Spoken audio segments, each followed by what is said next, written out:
ನಮಸ್ಕಾರ ನಮಸ್ಕಾರ ಸ್ನೇಹಿತರೆ. ನಾನು ಯಾವ ಯೂಟ್ಯೂಬರ್ ಸಿನಿಮಾ ರಿವ್ಯೂವರ್ ಅಲ್ಲ. ಆದರೆ ನನಗೆ ಯಾಕೋ ಅನಿಸ್ತು ಈ ಮೂವಿ ಬಗ್ಗೆ ಸ್ವಲ್ಪ ರಿವ್ಯೂ ಕೊಡಬೇಕು, ಸ್ವಲ್ಪ ಸ್ಪಾಯ್ಲರ್ ಕೊಡಬೇಕು ಅಂತ. ಯಾಕಂದರೆ ಎಷ್ಟೋ ಜನ ಯೂಟ್ಯೂಬರ್ಗಳು, ಮೀಡಿಯಾಗಳು ಎಲ್ಲರೂ ಬೇರೆ ಬೇರೆ ಮೂವಿ ಬಗ್ಗೆ ತುಂಬ ಚೆನ್ನಾಗಿದೆ, ಕೆಟ್ಟದ್ದಿದೆ ಅಂತ ಮಾತಾಡುವವರು ಕೂಡ ಈ ಮೂವಿಗೆ ಸೈಲೆಂಟ್ ಆಗಿದ್ದಾರೆ. ನಾನು ತುಂಬ ಎಕ್ಸ್ಪೆಕ್ಟೇಷನ್ ಇಟ್ಕೊಂಡು ಥಿಯೇಟರ್ನಲ್ಲಿ ನೋಡಿದ ಮೂವಿ ಇದು. ನಾನೊಬ್ಬನೇ ಅಲ್ಲ, ನನ್ನ ತಾಯಿಯನ್ನು ಸಹ ನನ್ನ ಜೊತೆ ಕರ್ಕೊಂಡು ಹೋಗಿ ಈ ಮೂವಿನ ನೋಡಿದೆ. ಯಾಕಂದರೆ ಈ ಮೂವಿ ಎಲ್ಲ ಜನ್ರೇಷನ್ಗೆ ಸೂಟ್ ಆಗುವ ಹಾಗೆ ಇರುತ್ತೆ ಅಂತ ಅಂದ್ಕೊಂಡೆ, ಆ ಎಕ್ಸ್ಪೆಕ್ಟೇಷನ್ ಇಟ್ಕೊಂಡೇ ನಾನು ಹೋಗಿದ್ದು. ಆ ಎಕ್ಸ್ಪೆಕ್ಟೇಷನಲ್ಲಿ ಈ ಮೂವಿ ಪಾಸ್ ಆಗಿದೆ. ಇದನ್ನು ನಾನು ಲೈವ್ ಮಾಡ್ತಾ ಇದ್ದೀನಿ. ಯಾಕಂತ ಹೇಳಿದರೆ ರಿವ್ಯೂ ಕೊಡುವಾಗ ಎಡಿಟೆಡ್ ಕೊಡ್ತಾರೆ, ಕಟ್ ಮಾಡಿ ಪೇಸ್ಟ್ ಮಾಡಿ ಎಲ್ಲ ಹಾಕ್ತಾರೆ, ತುಂಬ ಎಕ್ಸಾಗ್ಯುರೇಟ್ ಆಗಿ ತೋರಿಸ್ತಾರೆ. ಆದರೆ ರಿಯಲ್ ಸ್ಟಾರ್ನ ಮೂವಿನ ರಿಯಲ್ ಆಗಿ ಲೈವ್ ಆಗಿ ರಿವ್ಯೂ ಕೊಡೋಣ, ಏನಂತೀರಿ? ಅದರ ಮೊದಲು ಒಂದು ಮಾತು ಹೇಳಲಿಕ್ಕೆ ಇಷ್ಟಪಡ್ತೀನಿ. ನಮ್ಮ ಕನ್ನಡ ಇಂಡಸ್ಟ್ರಿಗಾಗಲಿ ಅಥವಾ ಸಂಪೂರ್ಣ ಸಿನಿಮಾ ಇಂಡಸ್ಟ್ರಿಗಾಗಲಿ ಈಗ ಇರೋ ದೊಡ್ಡ ಸಮಸ್ಯೆ ಅಂತ ಹೇಳಿದರೆ ಪೈರಸಿ. ತಮ್ಮ ಸ್ವಾರ್ಥಕ್ಕೋಸ್ಕರನೋ ಅಥವಾ ಟೈಮ್ ಪಾಸ್ಗೋಸ್ಕರನೋ ಥಿಯೇಟರ್ಗಳಲ್ಲಿ ಮೂವಿನ ರೆಕಾರ್ಡ್ ಮಾಡಿ ಅದನ್ನು ಟೆಲಿಗ್ರಾಮ್ ಮೂಲಕ, ಕೆಲವು ವೆಬ್ಸೈಟ್ಗಳ ಮೂಲಕ ಹಂಚುತ್ತಾರೆ. ಅವರಿಗೆ ಲಾಭ ಆಗುತ್ತೋ ಇಲ್ವೋ, ಆದರೆ ಆ ಸಿನಿಮಾಕ್ಕೆ ಹಾಕಿರುವ ಶ್ರಮ, ಅದಕ್ಕೆ ಹಾಕಿರುವ ಹಣ, ಅದಕ್ಕೆ ಹಾಕಿರುವ ಕೆಲಸಗಾರರ ತಮ್ಮ ಟ್ಯಾಲೆಂಟ್ ಎಲ್ಲವೂ ನೀರಿನಲ್ಲಿ ಹೋಮ ಮಾಡಿದಾಗುತ್ತೆ. ಈ ಸಿನಿಮಾದ ಮೂಲಕ ತುಂಬ ಒಳ್ಳೆಯ ಸಂದೇಶಗಳನ್ನು ಕೊಡುವವರು, ಉತ್ತಮ ಸಿನಿಮಾ ಮಾಡುವವರಿಗೆ ಇದು ಡಿಸ್ಕರೇಜ್ ಮಾಡಿದಾಗುತ್ತೆ. ಹಾಗಾಗಿ ಒಬ್ಬ ಜವಾಬ್ದಾರಿಯುತ ಪ್ರಜೆಗಳಾಗಿ ನಾವು ಇಂತಹ ಪೈರಸಿಗಳು ಕಂಡು ಬಂದಲ್ಲಿ ಅದನ್ನು ರಿಪೋರ್ಟ್ ಮಾಡೋದು ಅಥವಾ ಅದನ್ನು ಮುಂದೆ ಆಗದಂತೆ ತಡೀಲಿಕ್ಕೆ ನಮ್ಮಿಂದ ಏನು ಮಾಡಲಿಕ್ಕಾಗತ್ತೆ ಅದನ್ನು ಪ್ರಯತ್ನ ನಾವು ಮಾಡಲೇಬೇಕು. ಆವಾಗಲೇ ನಮ್ಮ ಇಂಡಸ್ಟ್ರಿ ಬೆಳೀತದೆ, ಉತ್ತಮ ಸಿನಿಮಾಗಳು ಬರ್ತವೆ, ಹೊಸ ಎಕ್ಸ್ಪೆರಿಮೆಂಟ್ಗಳು ಕೂಡ ಸಾಧ್ಯ ಆಗುತ್ತೆ. ದಯವಿಟ್ಟು ನಿಮಗೆ ಯಾವುದೇ ಸಿನಿಮಾದ ಪೈರೇಟೆಡ್ ವಿಡಿಯೋ ಕೈಗೆ ಸಿಗ್ತಾ ಇದ್ದರೆ ಅಂತಹ ಪೇಜ್ಗಳನ್ನು, ವೆಬ್ಸೈಟ್ಗಳನ್ನು ರಿಪೋರ್ಟ್ ಮಾಡಲಿಕ್ಕೆ ಪ್ರಯತ್ನ ಮಾಡಿ. ಜೊತೆಗೆ ಸಿನಿಮಾ ಇಂಡಸ್ಟ್ರಿಯವರು ಕೂಡ ಇದರ ಕಡೆ ಗಮನ ಕೊಡಿ, ಯಾವ ರೀತಿ ಇದನ್ನು ತಡೀಬಹುದು ಅಂತ. ಯಾಕಂದರೆ ಊರು ಅಂದ ಮೇಲೆ ಡ್ಯಾಶ್ ಡ್ಯಾಶ್ ಇದ್ದೇ ಇರುತ್ತೆ. ಒಳ್ಳೆ ರೀತಿಯಲ್ಲಿ ಸಿನಿಮಾ ನೋಡುವವರ ನಡುವೆ ಇಂಥವರು ಕೂಡ ಇದ್ದೇ ಇರ್ತಾರೆ.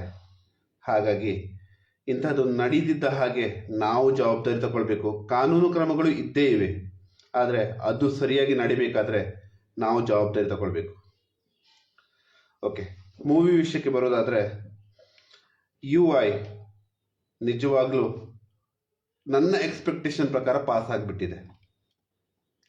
ಉಪೇಂದ್ರರವರು ತಮ್ಮ ಮೊದಲನೇ ಸಿನಿಮಾ ನಿರ್ದೇಶನದಿಂದ ಇಲ್ಲಿ ತನಕ ಮಾಡಿರುವ ಎಲ್ಲ ಸಿನಿಮಾಗಳ ಆ ಎಕ್ಸ್ಪೆರಿಮೆಂಟ್ನ ಎಕ್ಸ್ಪೀರಿಯನ್ಸನ್ನು ಇದರಲ್ಲಿ ಹಾಕಿದ್ದಾರೆ. ಸಿನಿಮಾ ಪ್ರಾರಂಭ ಆದಾಗ ಸಿನಿಮಾದಂತೆ, ನಂತರ ಉಪೇಂದ್ರದಂತೆ ಎಲ್ಲ ಸಿನಿಮಾಗಳಲ್ಲಿ ಇರುವ ಆ ಲವ್ ಎಲಿಮೆಂಟನ್ನು ಕೂಡ ಸೇರಿಸಿದ್ದಾರೆ. ಹಾಗೂ ಉಪೇಂದ್ರರವನನ್ನು ಮಧ್ಯರಾತ್ರಿ ಎಬ್ಬಿಸಿ ಕೂಡ ಏನಾದರೂ ಕೆಲಸ ಮಾಡಿ ಅಂತ ಹೇಳಿದರೆ ಅವರಲ್ಲಿ ಸಮಾಜಕ್ಕೆ ಒಳ್ಳೆಯದನ್ನೇ ಮಾಡುವಂಥದ್ದು ಇದ್ದೇ ಇರುತ್ತೆ ಅನ್ನೋದನ್ನು ಅವರು ತೋರಿಸಿದ್ದಾರೆ. ಅದು ಈ ಸಿನಿಮಾದಲ್ಲಿ ಬರುತ್ತೆ ಅಂತ ಗ್ಯಾರಂಟಿ ಇತ್ತು, ಅದು ಕೂಡ ಒಳ್ಳೆ ರೀತಿಯಲ್ಲಿ ಬಂದಿದೆ. ಸಾಮಾಜಿಕ ಕಳಕಳಿ, ಆ ಜವಾಬ್ದಾರಿ ಎಲ್ಲವನ್ನು ಅವರು ತೋರಿಸಿದ್ದಾರೆ. ಆದರೆ ಎಲ್ಲೋ ಒಂದು ಕಡೆ ನಮ್ಮ ಕಣ್ಣಿಂದ ಮಿಸ್ ಆಗೋ ರೀತಿಯಲ್ಲಿ ಸಿನಿಮಾದ ಸ್ಟೋರಿ ಟೆಲ್ಲಿಂಗ್ ಇದೆ. ಯಾಕಂತ ಹೇಳಿದ್ರೆ ಪ್ರತಿಯೊಂದು ಎಲಿಮೆಂಟು ಒಂದು ಸರಿ ನೋಡಿದರೆ ಸಾಕಾಗಲ್ಲ, ಅದನ್ನು 2-3 ಸರಿ ನೋಡಿದರೆ ಅದು ಅರ್ಥ ಆಗುತ್ತೆ. ನಾನು ಕೇವಲ ಒಂದು ಸಲ ನೋಡಿದ್ದೀನಿ, ಇನ್ನು 2-3 ಸಲ ನೋಡಲಿಕ್ಕಿದೆ. ಆ ಒಂದು ಸಲ ನೋಡಿದ್ರಲ್ಲಿ ಏನು ಅರ್ಥ ಆಗಿದೆ ಅದನ್ನು ಸ್ವಲ್ಪ ಸಣ್ಣ ಪುಟ್ಟ ಸ್ಪಾಯ್ಲರ್ಗಳ ಮೂಲಕ ತಿಳಿಸ್ಲಿಕ್ಕೆ ಪ್ರಯತ್ನ ಪಡ್ತೀನಿ. ಮೊದಲನೇದಾಗಿ ಇದರಲ್ಲಿ ಉಪೇಂದ್ರರವರು ಹೈಲೈಟ್ ಆಗಿ ಇದ್ದೇ ಇದ್ದಾರೆ. ಅದಕ್ಕಿಂತ ಜಾಸ್ತಿ ಪ್ರತಿಯೊಂದು ಕ್ಯಾರೆಕ್ಟರ್ಗೂ ಅದರದ ವೇಟೇಜ್ ಇದೆ, ಅದರ ತೂಕ ಇದೆ. ರೇಷ್ಮಾ ಅವರಾಗಲಿ, ಸಾಧು ಕೋಕಿಲ ಆಗಲಿ, ಅಚ್ಯುತ್ ರಾವ್ ಆಗಲಿ, ರವಿಶಂಕರ್ ಆಗಲಿ, ಪ್ರತಿಯೊಬ್ಬರು ತಮ್ಮ ಪಾತ್ರಕ್ಕೆ ಸರಿಯಾಗಿ ಬೆಲೆ ಕೊಟ್ಟಿದ್ದಾರೆ. ಹೊಸದಾಗಿ ಇದರಲ್ಲಿ ಸೇರಿಕೊಂಡಿರುವ ನಮ್ಮ ನವೀನ್ ಸೊಕ್ಕೆ ಅವರದ್ದು ನಟನೆ ಅನ್ನೋದಕ್ಕಿಂತ ರಿಯಲ್ ಸ್ಟಾರ್ನ ಇನ್ನೊಂದು ಕಾಪಿ ಅನಿಸ್ತಾ ಇದೆ. ಅದು ನಿಜವಾಗಿಯೂ ಖುಷಿ ಆಗುತ್ತೆ. ಯಾಕಂತ ಹೇಳಿದ್ರೆ ರಿಯಲ್ ಸ್ಟಾರ್ ಏನು ಮಾಡಲಿಕ್ಕೆ ಪ್ರಯತ್ನ ಮಾಡ್ತಾನೋ ರಿಯಲ್ ಪ್ರಜೆ ಅದನ್ನು ಅಲ್ಲಿ ತೋರಿಸಿದ್ದಾನೆ. ಹಾಗೆಯೇ ಬರೋದಾದರೆ ಬೇರೆ ಒಂದೆರಡು ಕ್ಯಾರೆಕ್ಟರ್ಗಳು ನಾವು ಆಲೋಚನೆ ಮಾಡಿದ ಕ್ಯಾರೆಕ್ಟರ್ಗಳು ಕೂಡ ಇವೆ. ಅವುಗಳು ಕೂಡ ಆ ಪಾತ್ರಕ್ಕೆ ನಿಜವಾಗಿ ಒಳ್ಳೆ ವೇಟೇಜ್ ಕೊಟ್ಟಿದೆ. ಸ್ಪೆಷಲ್ ಆಗಿ ಸೈಡ್ ಆಕ್ಟರ್ಗಳು ಕೂಡ.